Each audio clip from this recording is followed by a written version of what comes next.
Bonjour, c'est Josiane Joyce. Je n'ai plus de vidéos d'avance parce que j'ai eu un problème de santé. D'ailleurs, ça doit se voir. À l'œil gauche, encore une fois. Mon quatrième décollement de la rétine. Eh ben, dis donc. Et ouais, c'est la vie. J'ai fait cela. Je me suis rendu compte samedi matin. Et quand j'ai appelé le SAMU, ils m'ont dit débrouillez-vous par vous-même. Ce n'est pas une urgence vitale. Ah bah dis donc, ça a bien changé. Il y a 20 ans, quand j'ai fait mes 3 premiers décollements de la rétine, plus une opération supplémentaire, j'appelle le SAMU, il est arrivé rapidement. Donc voilà, plus on progresse, plus on arrête d'avancer en France. C'est comme ça. Donc j'étais assez embêté pour pouvoir aller aux urgences ophtalmologiques à Purpam. Alors j'y suis allé, j'ai perdu du temps, je suis revenu le lundi, j'ai perdu aussi plusieurs heures. Mercredi on m'a opéré, on m'a inséré une bulle de gaz. Je suis revenu lundi, enfin hier, et je dois revenir vendredi matin. Et il paraît que ça se passe pas très bien, c'est normal, j'ai un certain âge. Peut-être quelqu'un qui va dire une voyante qui ne voit plus. Eh ben oui, eh ben, j'ai été ce que vous êtes, vous serez ce que je suis, hein, en vieillissant.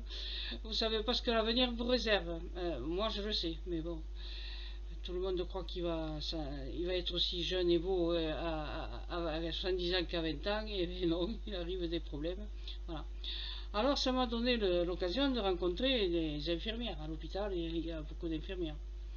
Quand elles ont su que j'étais voyante, elles sont arrivées en courant pour me poser des questions. Mais vous savez, moi, j'étais pas venu pour répondre, faire des voyances, c'est toujours pareil. Voilà, je vous l'avais déjà expliqué, il y a des gens qui abusent quand ils voient que quelqu'un, c'est par exemple dans une pièce il y a un médecin, hop, tout le monde essaie de lui demander une consultation. Et bien dans une pièce où il y a une voyante, ben, tout le monde essaie d'avoir une voyance. Alors une dame m'a dit, ah mais ça m'intéresse, je voudrais bien avoir une consultation avec vous, j'ai vu 3 voyantes. Enfin, en fait, non, c'était un aveugle. Ben, je lui dis, vous savez, les aveugles, ce sont des gens qui sont les meilleurs voyants. Ah, elle me dit, eh oui. Ce sont les meilleurs voyants parce que, figurez-vous qu'au Moyen-Âge, il n'y avait pas de téléphone, il n'y avait pas d'internet. Et bien, il y a des voyants, pour être meilleurs encore, ils se faisaient crever les yeux. Et oui, quand on reste dans la réalité, quand on regarde ce qui est, eh bien, on n'y voit pas. Quand on est voyant, on regarde à l'intérieur, je sais pas. Il n'y a pas de mots pour le décrire. Hein. Voilà. Autrement, autre chose ailleurs.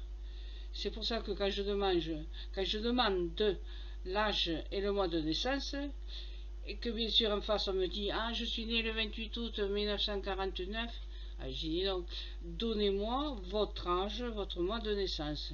Si vous me faites calculer l'âge exact, enfin ce que je vous demande, au lieu de me donner ce que je vous dis, vous me faites rentrer dans la réalité, alors que moi, en voyance, ben, je suis ailleurs, dans une autre dimension, dans un autre espace-temps, et si je suis dans le calcul, je ne suis pas dans la concentration de voyance. Voilà. Et puis une autre infirmière, alors qui vient à la maison pour me faire le pansement, alors c'est fini là, je ne l'ai plus, vous voyez, le pansement je ne l'ai plus, on me l'a retiré, même si l'œil est rouge, j'ai plus le pansement à faire.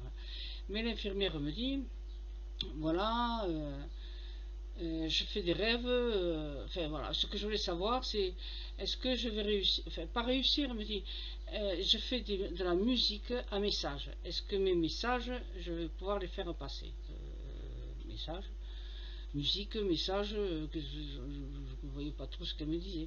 Elle me dit, ben voilà, quand je dors, je vois des choses, tout va bien et tout ça, alors vite, je me réveille, je me précipite, je prends un papier, un crayon et je note tout. Et après, je reviens au lit et je peux dormir. Parce que si je ne note pas un moment de la nuit, je ne m'en souviens plus et c'est perdu. Et alors, quand je regarde ce que j'ai écrit, je m'aperçois que c'est comme des messages. Et alors, c'est écrit comme un poème. Il y a des vers, c'est harmonieux, c'est très joli. Et puis, vous savez, ça, je comprends que je peux le mettre en chanson. Et je n'ai jamais appris le solfège.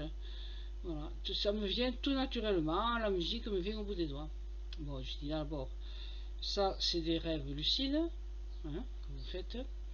Et deuxièmement, surtout ne vous laissez pas dire que vous êtes la réincarnation de quelqu'un. Ça, c'est complètement bidon. Vous avez sans doute dans votre dans vos ancêtres quelqu'un qui composait, qui faisait la musique, hein. C'est un peu comme on dit l'atavisme de la race.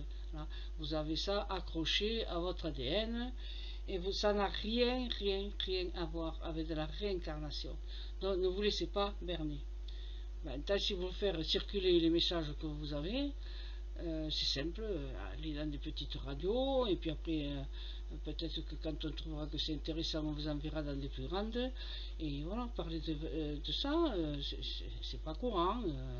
Voilà, moi j'avais jamais pas vraiment entendu, des rêves lucides j'en ai entendu parler, oui, je sais ce que c'est, mais bon, des messages qui viendraient par des rêves, voilà. Euh, Pourquoi pas, hein, voilà. Donc, eh bien pour une fois, j'ai parlé de moi. Donc, je vais essayer de reprendre le cours de mes vidéos habituelles. Merci de m'avoir écouté, merci d'être patient, et puis à bientôt. Et n'hésitez pas, dites que vous avez aimé ou pas. Voilà. Au revoir et merci.